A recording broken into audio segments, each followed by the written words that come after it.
I didn't expect my life to collapse over dinner. Not like that. Not so quietly. Not with polite smiles and clinking cutlery. It happened 3 days after my husband died. His name was Daniel. We had been married for 34 years. 34 years of routines, arguments, inside jokes, shared coffee mornings, and long silent evenings that didn't need words. And then one morning, he simply didn't wake up. People tell you grief comes in waves. They don't tell you that sometimes, before the waves even begin, the ground beneath you just disappears.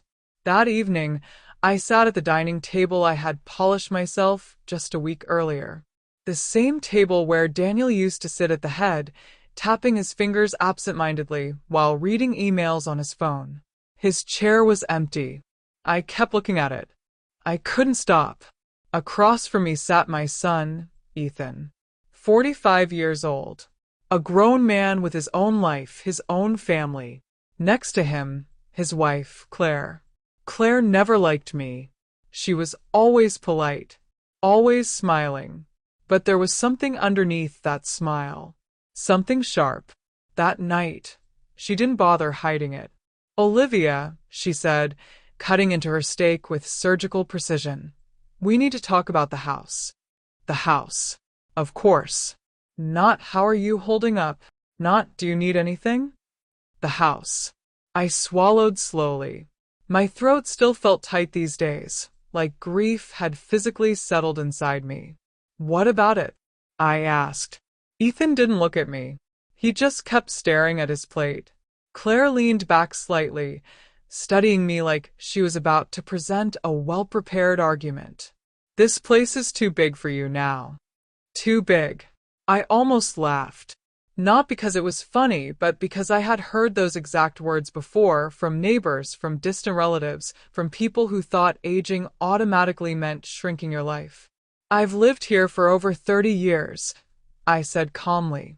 "I think I can manage." Claire smiled. That smile again. "Yes, but managing isn't the same as living well," she replied. "You're alone now. It's not practical." Alone. The word echoed. Ethan finally spoke, his voice low. "Mom, she has a point." I turned to him. For a second I saw the little boy he used to be. The one who used to run into my arms after school.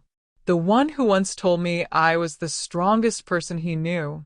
That boy was gone. In his place sat someone I barely recognized. "So, what are you suggesting?" I asked. Claire didn't hesitate. "You should move." Just like that. No hesitation. No softness. Move. I felt something cold settle in my chest. "And go where?" I asked. "There are some really nice communities," she said quickly. "Places designed for people your age. Activities, social life, medical support." "I'm not an invalid," I interrupted. Silence. Ethan shifted uncomfortably. Claire's expression hardened, just for a second. "No one is saying that," she replied, her tone tightening. "We're just being realistic." Realistic. I nodded slowly. "And what happens to the house?" I asked, even though I already knew. Ethan finally looked at me. "We'd take it," he said. "Take it. Not live here. Not care for it. Not keep it in the family. Take it." Claire leaned forward slightly, her voice softer now, but only on the surface. "We're thinking about having another child," she said. "We need more space. This house is perfect." Then at him. Then at the walls around me. The walls I had painted, the floors I had chosen, the windows Daniel and I had argued about installing. Every corner of this house had a memory, and to them it was just square footage. "This is my home," I said quietly. Ethan sighed. "Mom." Technically, he hesitated, then continued. "It was Dad's." The words hit harder than anything Claire had said. Technically, as if 34 years of marriage was just a technicality. "As his son," he continued, "it comes to me." I felt my hands go cold. "And me?" I asked. Claire answered before he could. You were living here. Living here. Like a guest. Like a temporary arrangement. Something inside me cracked, but not loudly. Not dramatically. Just a quiet fracture. I stood up slowly. I need some time, I said. Claire shook her head immediately. We don't have much time, she replied. We've already spoken to a realtor. Of course they had. How long? I asked. 2 weeks, Ethan said. 2 weeks. 34 years reduced to 14 days. I nodded. All right, I said. They both looked surprised. I guess they expected resistance. Tears. Begging. I gave them none. I walked upstairs without another word. The bedroom still smelled like Daniel. His watch was on the nightstand. His book was still open, face down, exactly where he left it.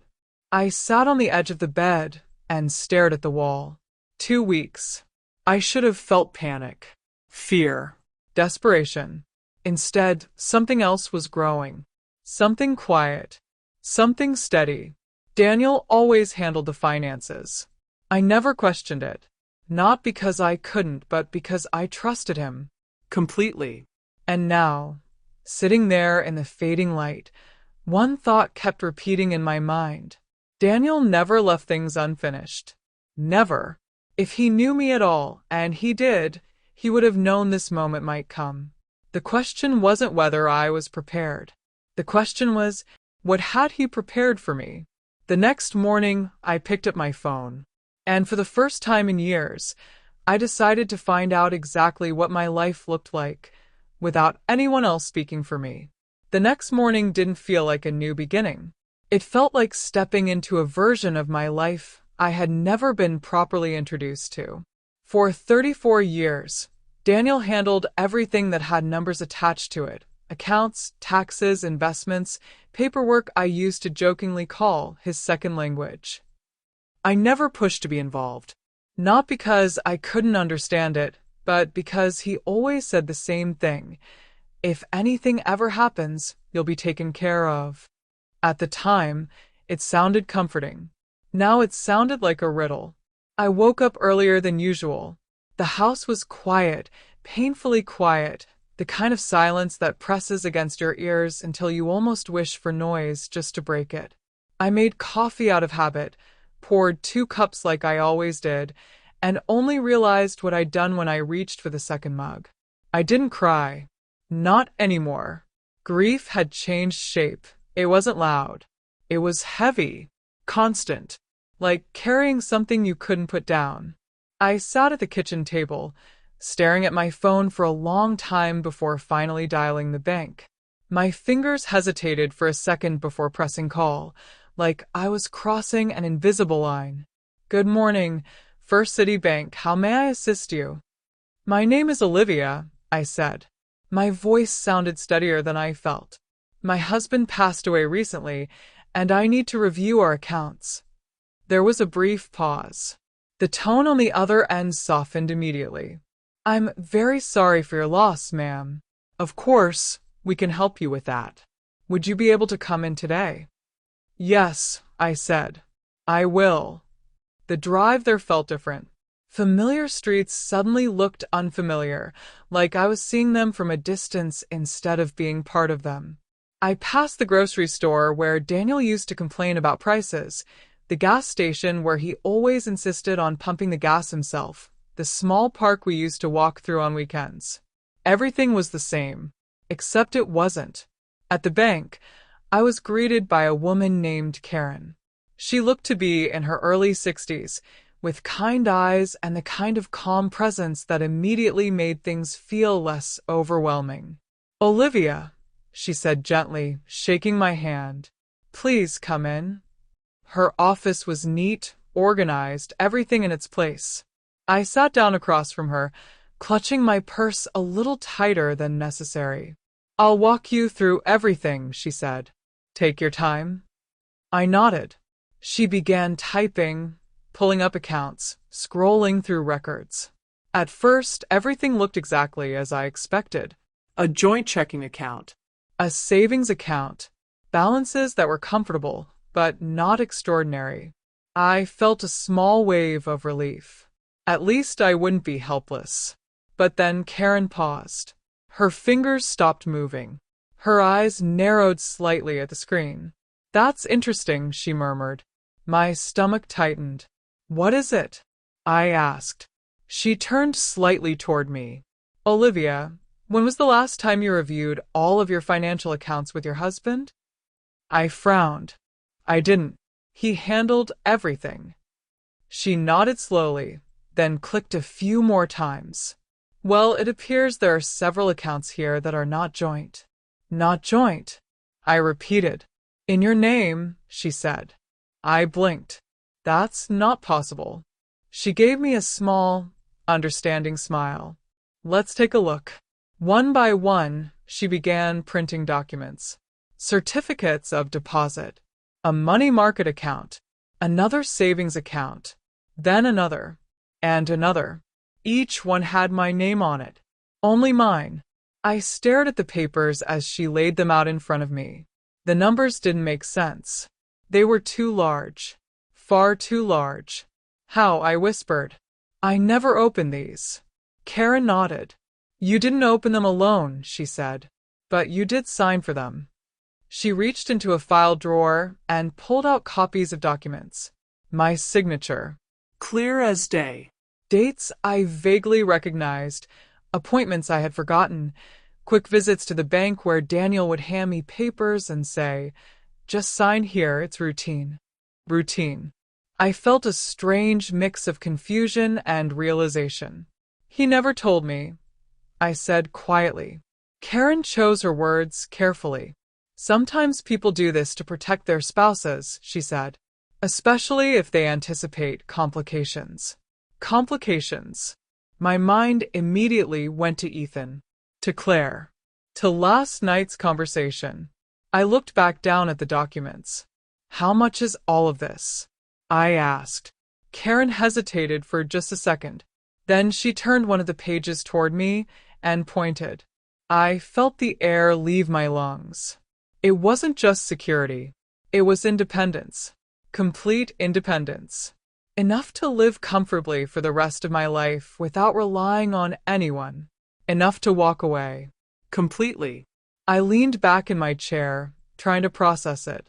Daniel hadn't just taken care of things. He had planned. Carefully. Deliberately. Quietly. There's more, Karen said. I looked up. There's a trust account, she continued. Established several years ago. It's been receiving regular transfers. From where? I asked. She clicked again, pulling up another set of records. A business account, she said. Do you recognize the name?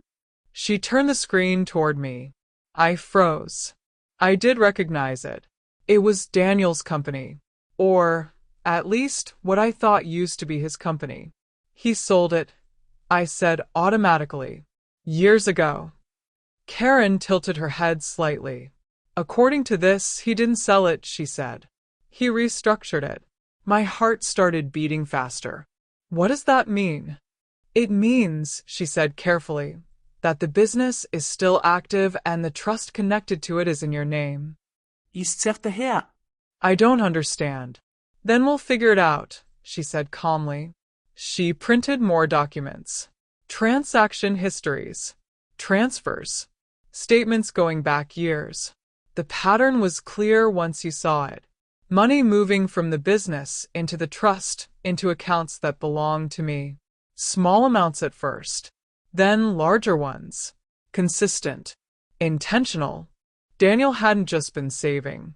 He had been building something. For me. I sat there in silence, surrounded by papers that told a story I had never been part of, but somehow was at the center of. And then, like a missing piece sliding into place, I remembered something. Every time Ethan asked for money, every time Claire mentioned struggles, every time there was tension, Daniel would go quiet, thoughtful, distant, and then somehow things would work out. I felt a chill run through me. What else do I need to know? I asked. Karen looked at me for a moment, then nodded. I think, she said gently, you should speak to whoever manages the business side of things. There's more here than just personal accounts. I gathered the papers slowly, my hand steady now, stronger, different. When I walked out of the bank, the world didn't look as heavy anymore. Not lighter, but clearer. My phone buzzed. A message from Ethan. We scheduled a photographer for the house. Make sure everything looks presentable. I stared at the message, then at the folder in my hands. They thought I had nothing. They thought I was dependent. They thought I would leave quietly. I didn't reply. Instead, I got into my car and sat there for a moment, gripping the steering wheel. For the first time since Daniel died, I felt something cut through the grief. Not anger. Not exactly. Something colder. Something sharper. Awareness. Daniel hadn't just loved me. He had trusted me to figure this out when the time came.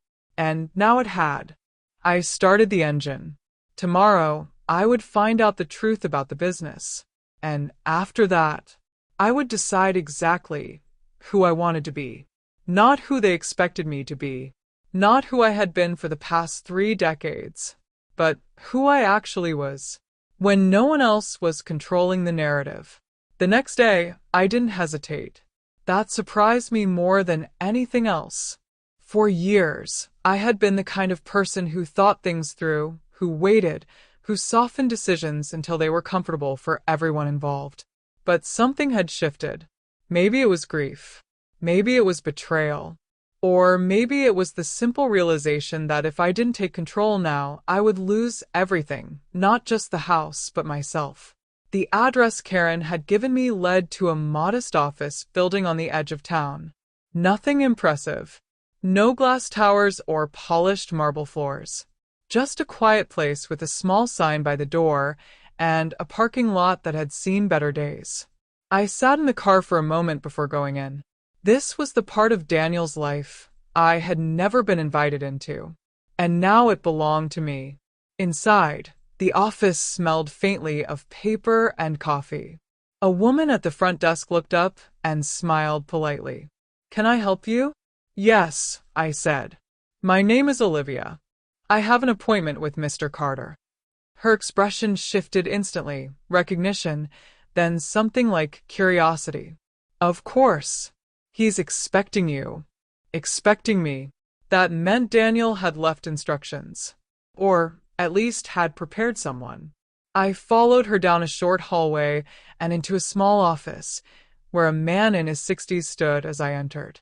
He had a serious face, but his eyes were kind, observant. "Olivia," he said, extending his hand. "I'm Michael Carter." "I worked with your husband for many years." Worked with, not for. That detail didn't escape me. "I wish we were meeting under different circumstances," he added. "So do I replied. We sat down across from each other. There was no small talk. No attempt to ease into the conversation. He studied me for a moment, as if trying to decide how much I could handle. "I assume you've been to the bank," he said. "Yes." "And you've seen the accounts?" "Yes." He nodded once. "Then I won't waste your time," he said. "Your husband didn't sell his business." I felt a strange sense of confirmation hearing it out loud. "He restructured it," I said. Michael gave a faint, approving nod. "Exactly. 5 years ago." Why? I asked. He leaned back slightly, folding his hands. Because he didn't trust what would happen after he was gone. The words landed heavily, but not unexpectedly. "Did he say that?" I asked. "Not directly," Michael replied. Daniel wasn't the kind of man who spoke in accusations. But he asked very specific questions. About asset protection. About trusts. About keeping certain things separate. "From who?" I asked, even though I already knew the answer. Michael held my gaze. "From anyone who might see opportunity where there should be respect." Claire. "Ethan." The memory of that dinner tightened something in my chest. He created a trust, Michael continued, transferred ownership of the business into it, and named you as the sole beneficiary. I don't understand something, I said. If I own it, why didn't he tell me? Michael was quiet for a moment before answering. Because he knew you, he said simply. I frowned. What does that mean? It means, he said, that if you had known the full extent of what he was doing, you might have told your son, or tried to keep the peace, or made compromises that would have defeated the purpose of what he was building. I looked down at my hands. He wasn't wrong. I trusted my family, I said quietly. And Daniel trusted you, Michael replied. But he didn't trust the situation. That distinction mattered more than I wanted to admit. He turned his computer screen toward me and pulled up several documents. Let me show you what he actually built. What followed didn't feel like a conversation. It felt like uncovering a hidden structure beneath the life I thought I knew. The business, still active, profitable, carefully managed, not growing aggressively but steadily, Safely. income flowing consistently, expenses controlled. No unnecessary risks. It wasn't just functioning, it was thriving. He stepped back from daily operations, Michael explained, but he never let go of oversight. Every major decision still went through him. Who runs it now? I asked. A man named Daniel trusted more than anyone else in the company, he said. His name is Victor. I nodded slowly. The name sounded familiar. He's been there for over 20 years, Michael added. Started from the ground up. Your husband made sure he had a reason to stay loyal. How? I asked. Profit sharing, Michael said. Incentives tied to performance. Stability. Smart. Very smart. Daniel hadn't just protected the business. He had made sure it would survive without him. There's something else you need to know, Michael said, his tone shifting slightly. I looked up. Over the past 5 years, there have been withdrawals. My stomach tightened. What kind of withdrawals? Loans, he said. Documented. Structured. Signed. By who? He didn't answer immediately. He didn't need to. Ethan, I said. Michael nodded. I felt something inside me go very still. How much? I asked. He clicked a few times, then turned the screen back toward me. The number didn't just surprise me. It stunned me. It was far more than I expected. More than anyone casually helping out their son would ever give. This can't be right, I said. It is, Michael replied calmly. Every transaction is documented. Every agreement signed. Has he been paying it back? Michael hesitated. That depends on your definition of paying, he said carefully. Which meant, no, I said. No, he confirmed. I leaned back in my chair, staring at the screen. All those conversations, all those moments where Ethan talked about struggling, about needing support, about temporary setbacks. All the times Daniel quietly stepped in. I had believed it was generosity. Now I saw the pattern. It wasn't just generosity. It was control. Measured. Limited. Protected. He never told me. I said again, more to myself than to Michael. He didn't want you in the middle of it, Michael replied. He was balancing two things, helping his son and protecting his wife. And now? I asked. Michael looked directly at me. Now that responsibility is yours. The room felt smaller somehow. He wasn't being dramatic. He was stating a fact. I wasn't just a widow sorting through paperwork. I was the owner of everything Daniel had quietly built. What happens to the loans? I asked. They belong to the trust, Michael said. Which means they belong to you. And I can enforce them, restructure them, Forgive them, he said. That decision is entirely yours. I thought about Ethan's message, about the photographer, about the way he had looked at me, like I was already gone, like I didn't matter. And Claire, so certain, so confident, so ready to erase me. They think I have nothing, I said. Michael didn't respond. He didn't need to. They're planning to take the house, I continued. He raised an eyebrow slightly. Are they? I almost smiled. Almost. They gave me 2 weeks, I said. Michael leaned forward slightly. Then I suggest you don't rush your decisions, he said. Because from what I can see, you're not the one who's about to lose something. For the first time since all of this began, I felt it clearly. Not grief, not confusion, not even anger. Power. Quiet, controlled. Real. I gathered the documents slowly, placing them into my folder with careful precision. Is there anything else I should know? I asked. Michael considered that. Yes, he said finally. Your husband trusted you to figure this out on your own. Not because he wanted you to struggle, but because he knew that once you understood everything, you wouldn't let anyone take advantage of you again. I stood up. So now I understand, I said. Yes, he replied. I nodded once. Good, I said, because now everything was going to change. 3 days passed before they came back. 3 days of silence from Ethan. No messages, no instructions, no passive-aggressive reminders about packing or progress. That alone told me something had shifted. People like him didn't go quiet unless something disrupted their certainty. And I had disrupted it. I spent those 3 days differently than I had spent the first ones after Daniel's death. Before, I had moved through the house like a ghost, touching things, remembering, trying not to fall apart. Now I moved with purpose.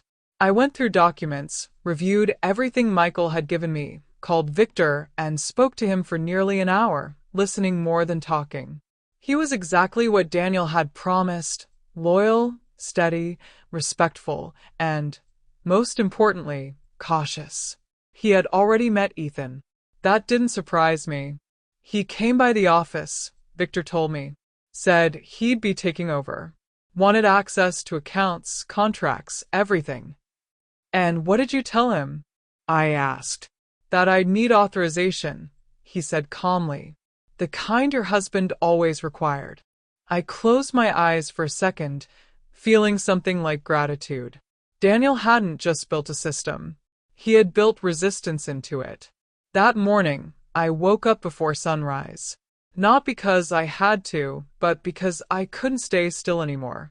There was a strange calm inside me, the kind that comes right before something irreversible. I made coffee. 1 cup this time. I sat in the living room instead of the kitchen, in Daniel's chair. I hadn't sat there since he died. It felt different. Not like I was replacing him. More like I was finally stepping into a space I had avoided for years. At exactly 7:20 a.m., I heard a car pull into the driveway. Right on time. I didn't rush to the door. I let them wait. The knock came sharp, impatient. Then another. I stood up slowly, smoothed out my sweater, and walked to the door. When I opened it, Claire pushed past me immediately, her heels clicking loudly against the floor like she was claiming territory. Ethan followed, his expression tight, controlled. But there was something else there now. Uncertainty. Good. We need to talk, he said. Of course, I replied calmly. Come. They didn't sit right away. They stood in the middle of the room like they were preparing for a confrontation, positioning themselves together, unified. I took my time walking to the armchair and sitting down. My chair. My house. My pace. Well, I said. Claire crossed her arms. We spoke to the business manager, she said. Victor. I tilted my head slightly. Did you? Her jaw tightened. He refused to give us access, she continued. Said he needed authorization from you. There it was. I said nothing. Ethan stepped forward. Mom, what's going on? He asked. Why are you interfering with Dad's business? Interfering. I almost smiled. I'm not interfering, I said. I'm involved. That's not the same thing, Claire snapped. It is when you own it, I replied. Silence. Real silence. The kind that lands and doesn't move. Ethan frowned. What do you mean? He asked slowly. I reached for the folder on the table beside me. The same one I had reviewed a dozen times over the past few days. The same one that had quietly changed everything. I mean, I said, opening it, that your father didn't leave the business to you. Claire let out a short, disbelieving laugh. That's ridiculous. Is it? I asked. I pulled out the documents and placed them on the table in front of them. Take a look. They hesitated for just a second before stepping closer. Claire grabbed the papers first, scanning quickly, her confidence still intact, at first. Then it started to crack. Her eyes slowed. Her expression shifted. Ethan leaned in, reading over her shoulder. And then it hit. What is this? He said, his voice lower now. It's called a trust, I said calmly. Your father set it up 5 years ago. Claire shook her head. No. No, this doesn't make sense. He would have told us. He didn't, I said. Ethan looked up at me. You're saying you own the business? He asked. I'm saying, I replied, that the trust owns the business. And I own the trust. The distinction mattered, even if they didn't fully understand it yet. That's impossible, Claire said again, but there was no confidence left in her voice now. It's legal, I corrected. Ethan dropped onto the couch, staring at the papers like they might rearrange themselves into something more favorable. But he told me, he started, then stopped. What did he tell you? I asked. That things were tight, he said. That the business wasn't doing well. I nodded slowly. He told you what you needed to hear, I said. Claire's head snapped toward me. What is that supposed to mean? It means, I said, my voice still calm, that he was careful. Careful about what? She demanded. About you, I said. That landed exactly how I expected. Her face flushed instantly. You have no right. I have every right, I interrupted. Especially now. Ethan looked between us, clearly struggling to process everything at once. And the loans? I asked quietly. That got his attention. What loans? Claire said sharply. I reached into the folder again and pulled out another set of documents. These, I said, placing them down. Ethan didn't move at first. Then slowly, reluctantly, he reached for them. I watched his face as he read. Confusion, recognition, then something else. Panic. These aren't, he started. They are, I said. Claire grabbed the papers from him, scanning quickly. Ethan, what is this? She demanded. They're just temporary, he said.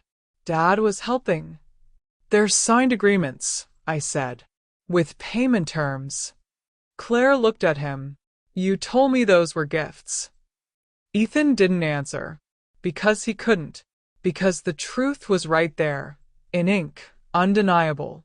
How much? Claire asked, her voice suddenly very quiet. I didn't answer. I didn't need to. She found the number herself.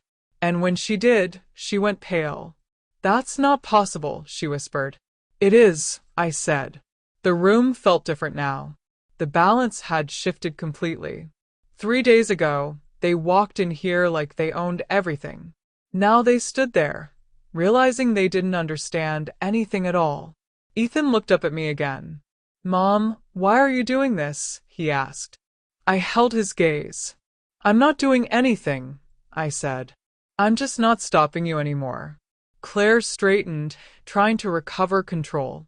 This doesn't change the house, she said quickly. The house still goes to Ethan. I almost admired the persistence.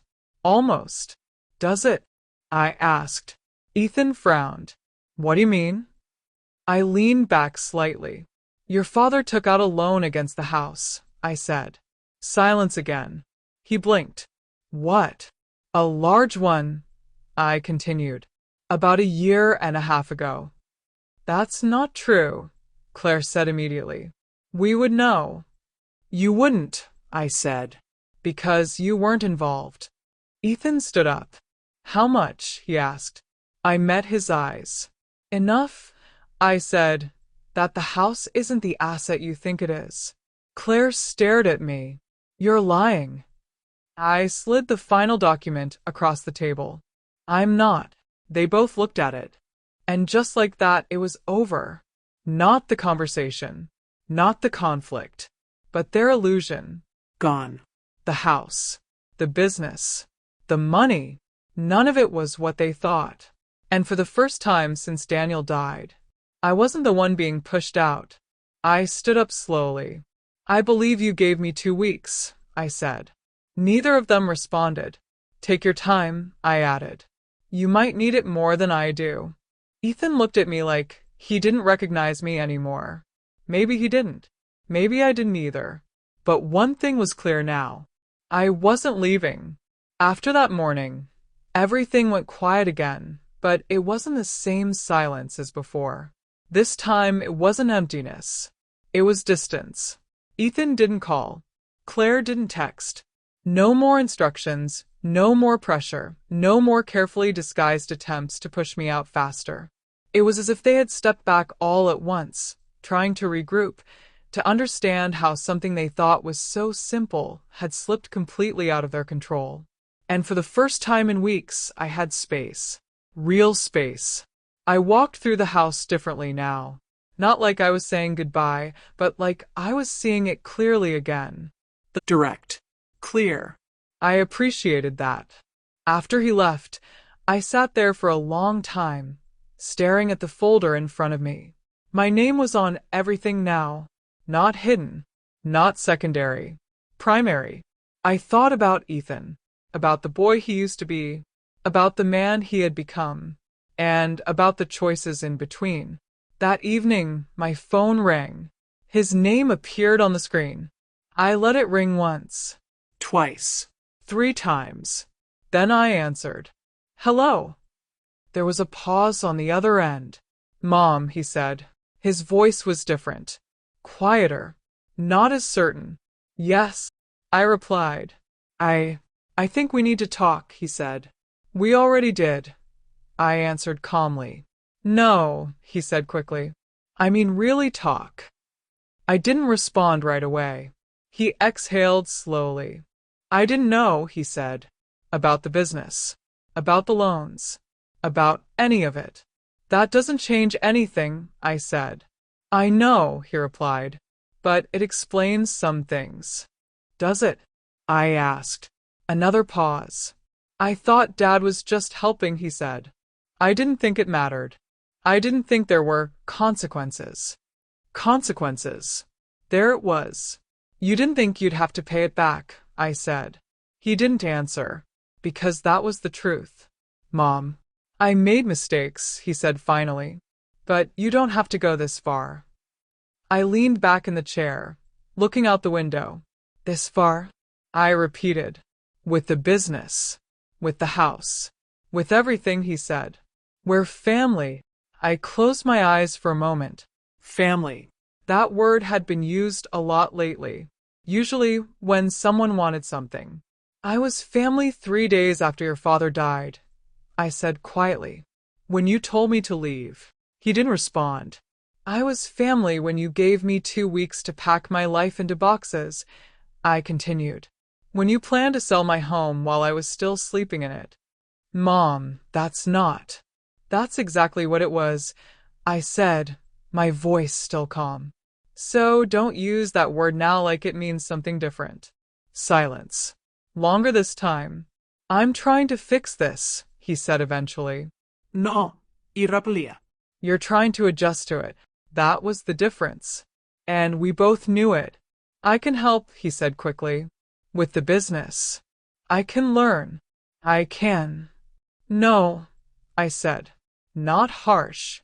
Not emotional. Just final. He stopped speaking. I don't need help. I continued. Not the kind you're offering. What does that mean? He asked. It means, I said, that if you want to be part of my life, you start there. Not with assets. Not with control. Not with expectations. And the money? He asked, almost reluctantly. The money, I said, is something you owe. Another silence. I'll pay it, he said finally. I believed him, not because of his words, but because now he didn't have a choice. Good, I said. The conversation ended shortly after that. No resolution. No reconciliation. Just clarity. That night, I walked through the house again. But this time, I wasn't thinking about what I might lose. I was thinking about what I had already gained. Control. Awareness. Strength. And something else. Distance. The kind that lets you see people for who they are, not who you want them to be. I stopped in the doorway of the bedroom and looked inside. Daniel's side was still untouched. His watch still where he left it. His book still open. I understand now, I said quietly. Not out loud, for anyone else.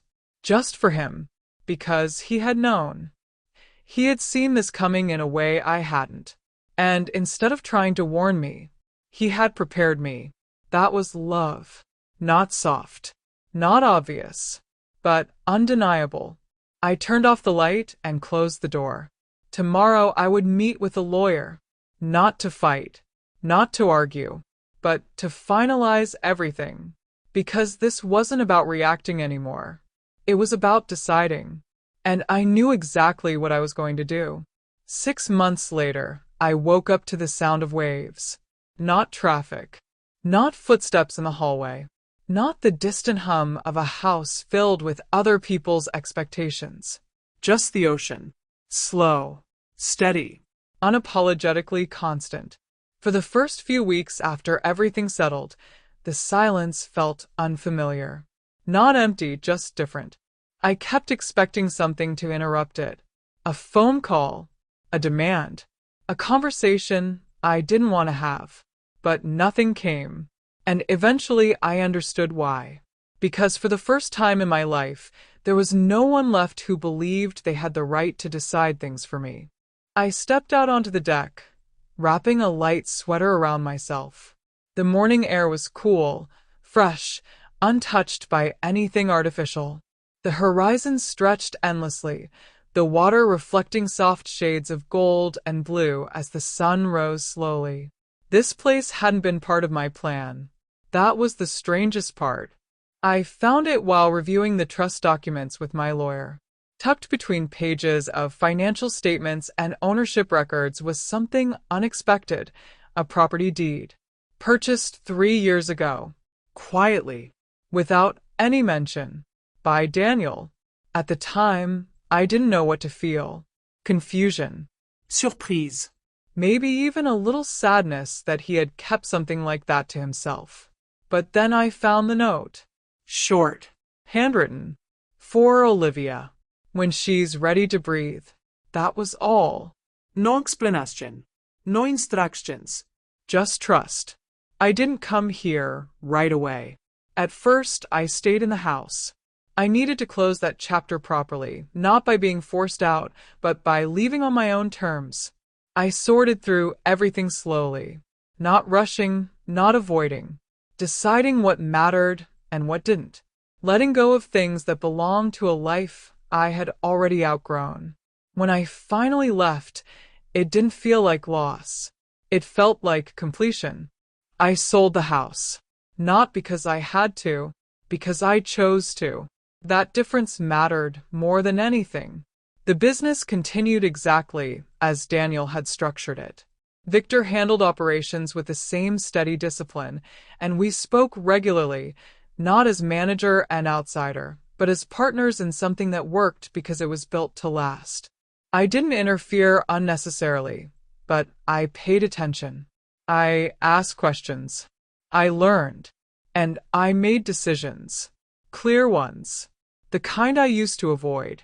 The legal side of things took time, but it was straightforward. The debt Ethan owed wasn't erased. It wasn't ignored. It was formalized.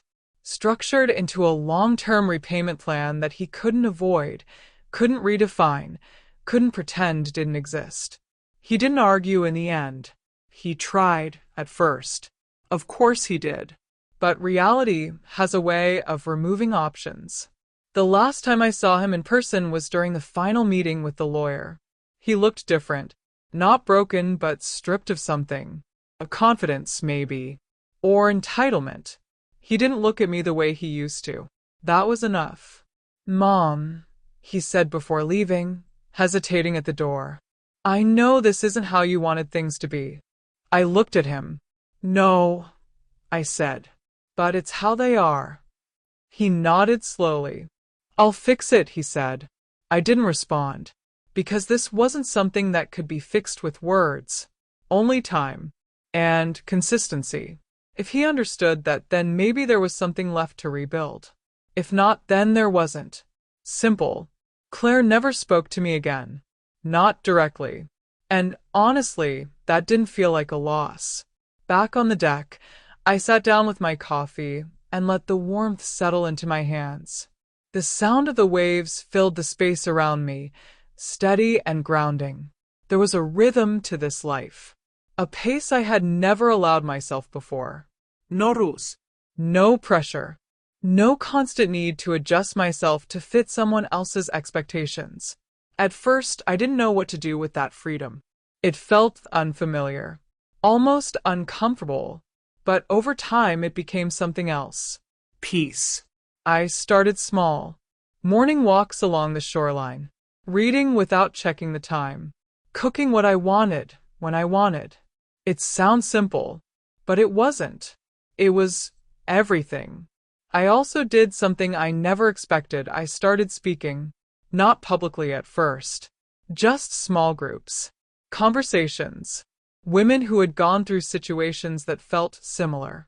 Not identical, but close enough to recognize the pattern. Being overlooked. Being dismissed. Being quietly pushed aside. It happens more often than people admit. I didn't fight for money, I told them once. I fought for position. For clarity. For the right to exist in my own life without being negotiated. That always made them pause.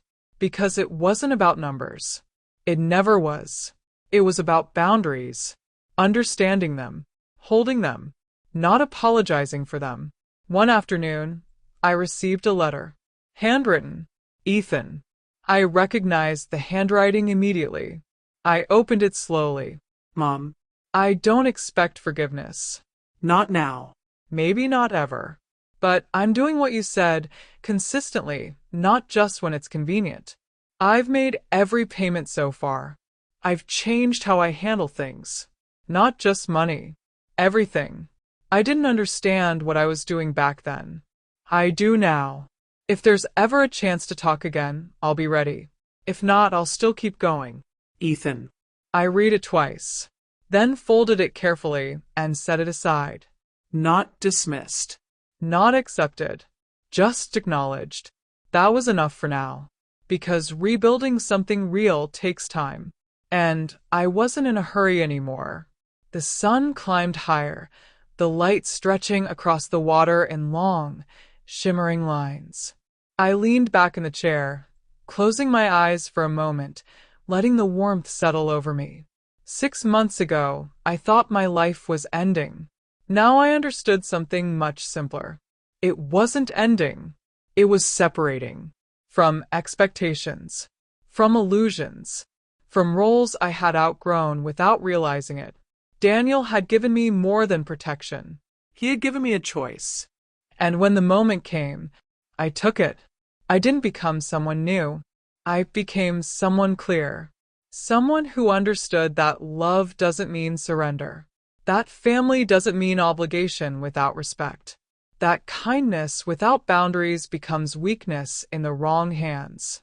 The waves continued their steady rhythm, unbothered, unchanged, and for the first time in a very long time, so was I.